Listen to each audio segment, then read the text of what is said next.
Magnus Carlsen is about to lose the title of the highest rated player in the world by this 21-year-old. Arjun Erigaisi just became number 2 in the world in live ratings, and he's reaching a new highest rating every time you blink. I will give $500 to the first person to guess the exact day when Arjun will pass Magnus Carlsen in rating. My guess, it will happen on May 17th, 2025. You can only participate once, and you have got to be subscribed. Magnus has been the highest rated player in the planet for 13 years straight. That is so long. That's what she said.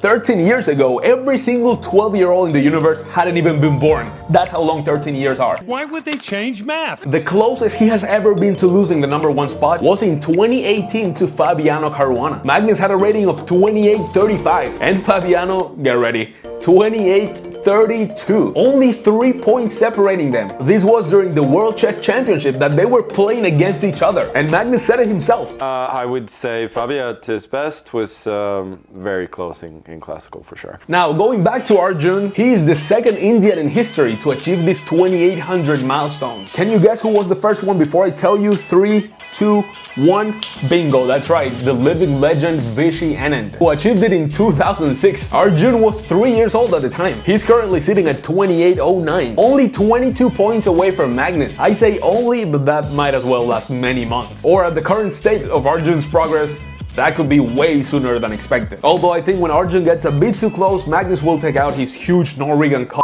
and show us who the real fucking boss is. Now, this is the last game they played against each other. It was 3 months ago, and Arjun was 2740. So in 3 months, he gained 69 points. What kind of steroids is this guy using? I need some of that. So that's basically saying he gained 23 points per month. Holy shit. All right, anyways, we get pawn to d4 by Arjun with the white pieces. Magnus responds with the king's Indian defense, pawn to e4 and pawn to d6, stopping this idea of pawn to e5, which is very uncomfortable.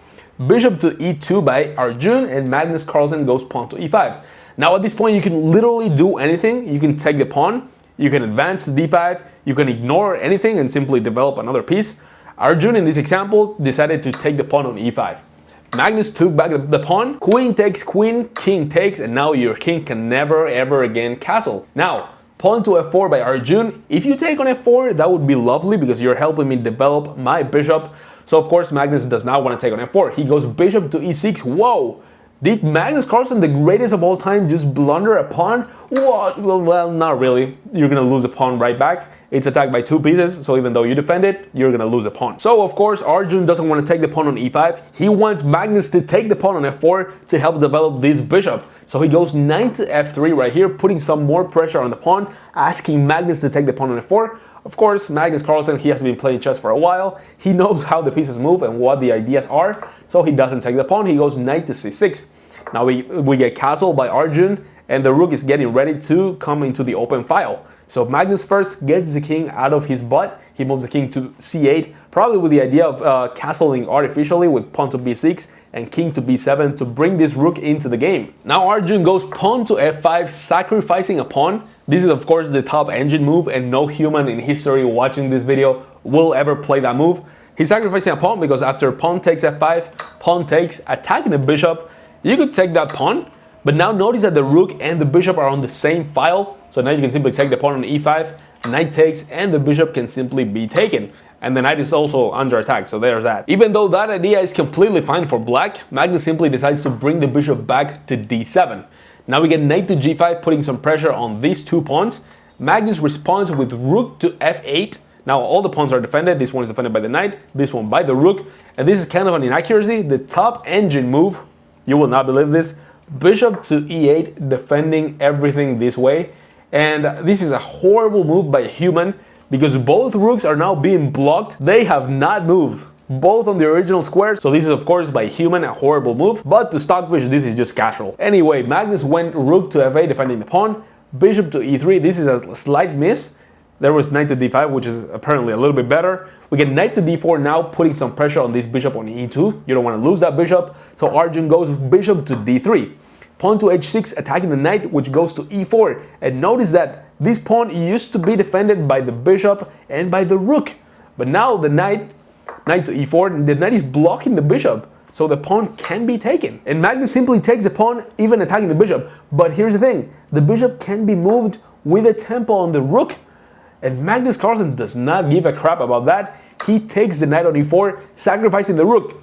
Bishop takes f8, bishop takes f8, and now the knight on e4 can simply be taken. Now Magnus goes bishop to e6, putting some pressure on the pawn on c4. We got rook to e1, activating the last piece. Knight to d4 and knight to f6, now attacking this pawn on e5. Magnus defends it with the bishop, bishop to d6, and king to h1, getting away from this nasty diagonal. Now we get pawn to c5 by Magnus, solidifying the center a little bit. Now everything is very nice and solid. Pawn to b3 by Arjun, doing kind of the same thing. King to c7, and the rook is finally free to do some stuff. And now Arjun has a very nice plan. Using this bishop on d6, it's kind of dead behind the pawns. So I'm going for this bishop instead, which is better. You keep the bad bishop on your side, I'm going to take your good bishop. Bishop to e4 first, pawn to f5 by Magnus, and bishop to d5. Pawn to a4, bishop takes bishop. You can do whatever you want with my pawns around here.